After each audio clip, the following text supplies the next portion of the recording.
জয় মা বাবলা, জয় মহাদেব, জয় গুরু। নমস্কার, অ্যাস্ট্রোমিরাসে সকলকে স্বাগত জানাই। আশা করি সকলে ভালো আছেন। আজ আলোচনা করব কর্কট রাশির জাতক বা জাতিকারা কেমন হন সেই নিয়ে কিছু কথা। বন্ধুরা, কালপুরুষের লগ্ন অনুযায়ী কর্কট রাশিটি হচ্ছে রাশিচক্রের 4 নম্বর রাশি এবং এটি 90 থেকে 120 ডিগ্রি পর্যন্ত। এটি একটি জল রাশি এবং চর রাশি। এর অধিপতি হচ্ছেন চন্দ্রদেব। এখানে দেবগুরু বৃহস্পতি কিন্তু উচ্চস্থ হন, মঙ্গলের আবার এটি নিচস্থ হওয়ার স্থান। এর মধ্যে সূর্যের এটি মিত্র এবং শনি, শুক্র, বুধ এগুলির এটি শত্রুগৃহ। দেখুন, কর্কট রাশির কিন্তু জাতক জাতিকাদের কারোর ওপরই কিন্তু সেরকম বিদ্বেষ বা হিংসা থাকে না। এই দিক থেকে এদের মন খুবই ভালো হয়।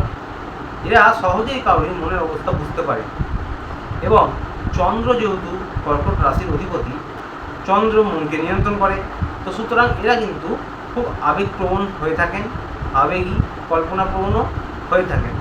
ইনাদের স্মৃতিশক্তি খুব প্রখর হয় এবং ইনারা পরিস্থিতি অনুযায়ী কিন্তু সাহসী হতে পারেন। ইনারা সহজেই রেগে যান এবং ইনাদের জীবনের পরিস্থিতি এমন আসে যে অর্থাৎ খুব ওঠানামা বা পরিবর্তনশীল পরিস্থিতি ইনাদের জীবনে কিন্তু আসে। কর্কট রাশিরা খুব কিন্তু সৎ হয়ে থাকেন, যার ফলে অন্য অসৎ ব্যক্তি দেখলে এরা কিন্তু সহ্য করতে পারে না। কর্কট রাশির মধ্যে দেখা যায় আর্থিক অবস্থার কিন্তু উত্থান পতন হয়। তো সুতরাং কর্কট রাশির যারা মানুষ হন তারা কিন্তু খুব বেশি অর্থের অপচয় করেন না। এনাদের কাজের মধ্যে একটা বৈশিষ্ট্য লক্ষ্য করা যায়, একটু স্লো বা ধীরে গতিতে এনারা কাজ করে থাকেন। তবে বহু সময় ধরে যদি কোনো কাজ এনারা শেষ করেন তখন সেই কাজে দেখা যায় আর বিশেষ কোনো কিছু করা অবশিষ্ট থাকে না। কর্কট রাশি কিন্তু খুব সৎ হন এবং এই রাশির মানুষদের দীর্ঘ সময় কালীন ভালো বন্ধুত্ব থাকে। বন্ধুত্বের উপকার এনারা কোনোদিন ভোলেন না। শৌখিন হন, সংসারকে ভালোবাসেন, সংসার পরিষ্কার পরিচ্ছন্ন গুছিয়ে রাখতে এনারা পছন্দ করেন।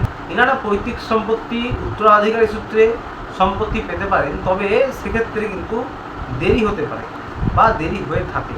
এনারা খুব শৌখিন এবং দুষ্প্রাপ্য জিনিসপত্র দিয়ে কিন্তু ঘর সাজিয়ে থাকে। সুখী বিবাহিত জীবন, সুন্দর একটি সংসার, এগুলোই কিন্তু এদের কাম্য।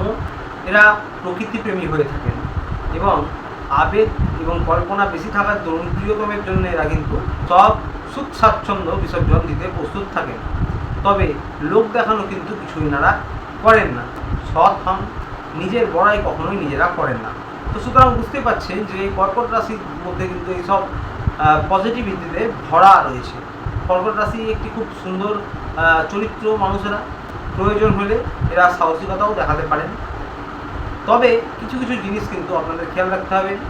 খুব তাড়াতাড়ি কারোর উপর বিশ্বাস করা, ভরসা করা এবং আবেগ তাড়িত হয়ে কোনো সিদ্ধান্ত নেওয়া, আবেগপ্রবণ হয়ে কোনো সিদ্ধান্ত নেওয়া, হঠাৎ করে রেগে যাওয়া, এই বিষয়গুলো কিন্তু আপনাদের খেয়াল রাখতে হবে। তাহলে আপনাদের কিন্তু অনেকটাই ভালো হবে।